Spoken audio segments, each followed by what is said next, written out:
We are super duper close to crowning our first winner of Big Brother Reindeer Games, and I must say, this show has been an unexpected, pleasant surprise this year. There's been a decent amount of social strategy, plus the competitions have been way more equitable and just way more creative than they are in the regular season. Now, before we dive into episodes 4 and 5, take a minute and make sure you're subscribed below if you have not already, just so you can stay tuned as we wrap up this wonderful spinoff. Now, let's get started. So episode 4 is going to kick off with 3 main alliances still working together in the game. We have the alliance of Xavier, Taylor, and Josh still going strong. It looks like they've been working together since the very beginning. And to combat this, it looks like Frankie, Nicole, and Britney are pretty locked in together as well. So we pretty much have an even split house right now, which is nothing extraordinary. But there is a third alliance, the trio of all ladies that have been working together and swearing that they'll stay loyal to each other to the end. The first game ended up being this murder mystery challenge, which, to be honest, was a little bit boring to watch, although I would absolutely love playing it. It was really giving Clue. I mean, indoor comps that they do inside the house can be fun to watch sometimes. I mean, hide and go veto is always a blast, but the ones that they've been doing this season just have not been it. There was still some good strategy that we saw in this game anyway, though. For example, Britney has the idea to split the guesses amongst her allies to guarantee that one of them would win, and it totally works. Frankie ends up guessing correctly, and now he's won an advantage for the next competition, which is the ability to pick his partner. Now, this is where things start to get just a little bit tricky, because everybody is just assuming that they'll have to compete against their partner if they lose in the showdown. So the goal is really to partner up with somebody who is strong so that you can win with them, but you also want to be able to beat them if it comes down to it, which is pretty impossible to guess, seeing as though we have no idea what the next competition is going to be. And these competitions have been pretty much all over the place skill-wise, so really anybody could win. This whole scenario is an absolute mess, but I actually kind of like it. Like, I'm kind of loving that since this show is so new, nobody knows what to expect. No one knows what the best way to strategize really is, so a bad decision can easily be made, which we see happen a little bit later on. For now, Frankie chooses to partner up with Taylor, which I thought made total sense to him, especially since she is the one that is blatantly trying to get him out right now. Plus, I think his comp status is just a little bit better than hers anyway, if they were to go to that showdown together. I don't know, y'all. I've really been liking the way that Frankie's been playing this thing. Like, sure, he is a little bit annoying sometimes, but he is a damn good player and a damn good competitor. I gotta give him his flowers there. There is now a lot of strategic decisions that have to be made because the remaining 4 players must now choose their partners to compete with. The bigger guys left, predictably, want to pair with the women. Again, they are just assuming that they'll be able to beat the ladies in the showdown if it came down to it. But on the other hand, the ladies would rather partner up and work together. Just because, like, women.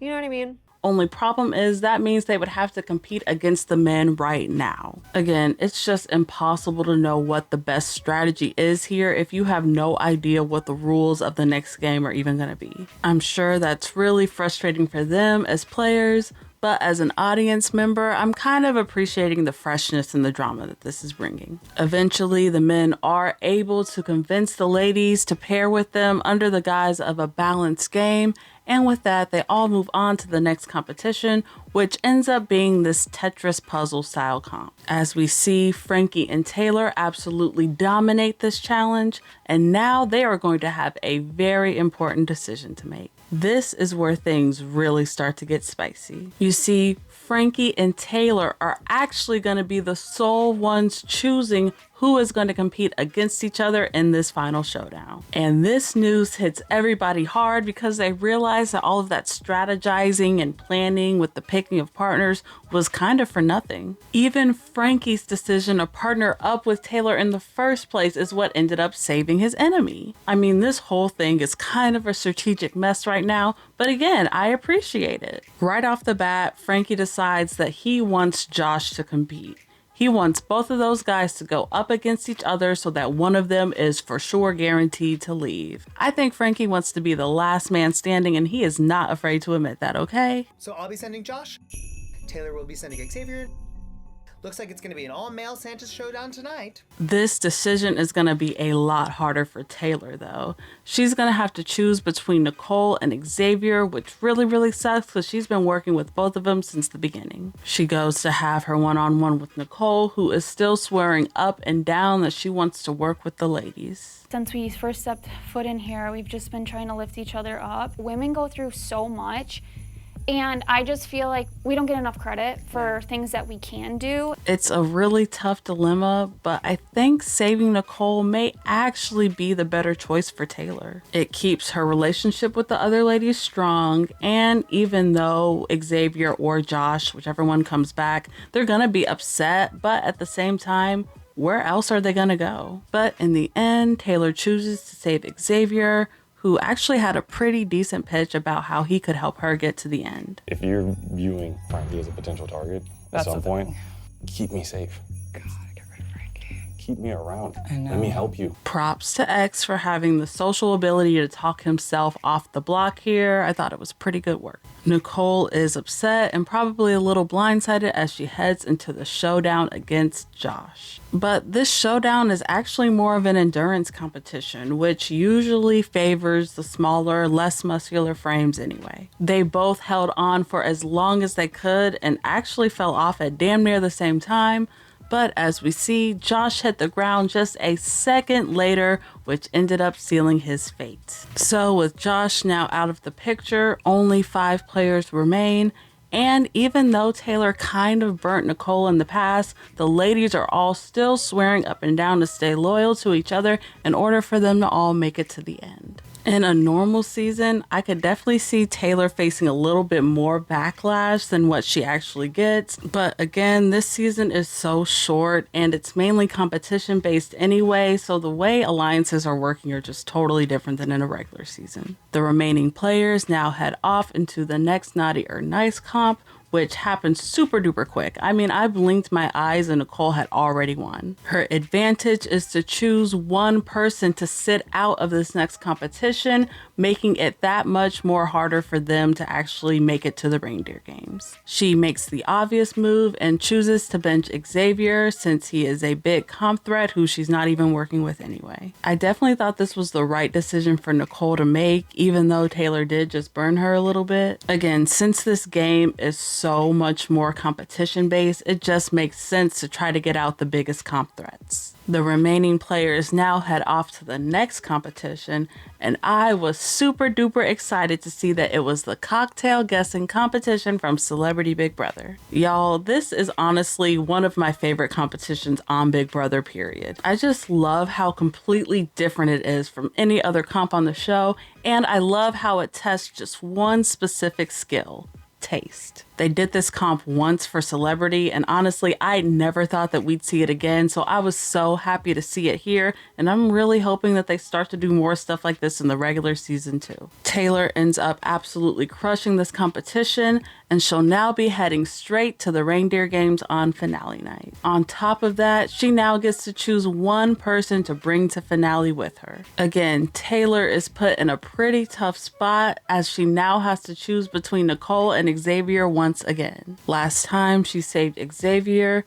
but this time she's going to choose to save Nicole, which I kind of don't blame her for. At this point, the game's almost over, so it's not really about friendships or alliances as much as it's about who you can really beat at the end. And Xavier does still seem like a bigger overall competition threat, even though the competitions this season have been way more equitable than usual, and even though Xavier has been doing kind of mid this season, I could still see somebody looking at him as a slightly bigger threat than Nicole. Now the remaining players all go off to play in this next quiz comp for safety, and the quiz mainly revolves around all these cringy Christmas songs that we've been listening to every single episode, which I definitely was not paying attention to, and neither was Xavier. He absolutely bombs, and Britney does better, but she also loses too, which means now these two are gonna have to compete against each other in the final showdown. Again, props to Frankie for being such a well-rounded comp beast. Who would have known? I mean, this guy is good at pretty much every single category of competition that you throw at him, and on top of that, he was one of the oldest people to compete in this cast. It's insane. This final showdown is this hybrid physical comp with a big puzzle at the end. Normally, it would look like Xavier would have this competition in the bag because of his height, but just like in Survivor, it looks like this puzzle is more of a great equalizer. So even though Britney started off super duper far behind Xavier, she was actually able to make decent headway in the puzzle, but unfortunately, there just was not enough time. We sadly had to say goodbye to Britney here, which sucks because she is always so much fun to watch and she always brings so much energy to the table and to those DRs. But sadly, her time had come to an end, and I'm just happy that we had to see her play as long as we did. Now we officially have our final four. Taylor, Xavier, Nicole, and Frankie will all be headed off to the Reindeer Games together. Out of everybody left standing, Franzel still being here definitely surprised me the most, but I am still overall glad that we have a pretty good mix of physical and mental comp beasts in the game. Of course, I want to know, who do you want to win the first ever Big Brother Reindeer Games? Let me know in the comments below. I would honestly be happy with any one of these players being crowned our winner, but I do have to say Frankie has definitely surprised me the most this season, which I was not expecting. There is only one more episode left, and I'm super excited to see who's gonna take home the win. Of course, I'll be back to update you all when that happens, but until next time, bye.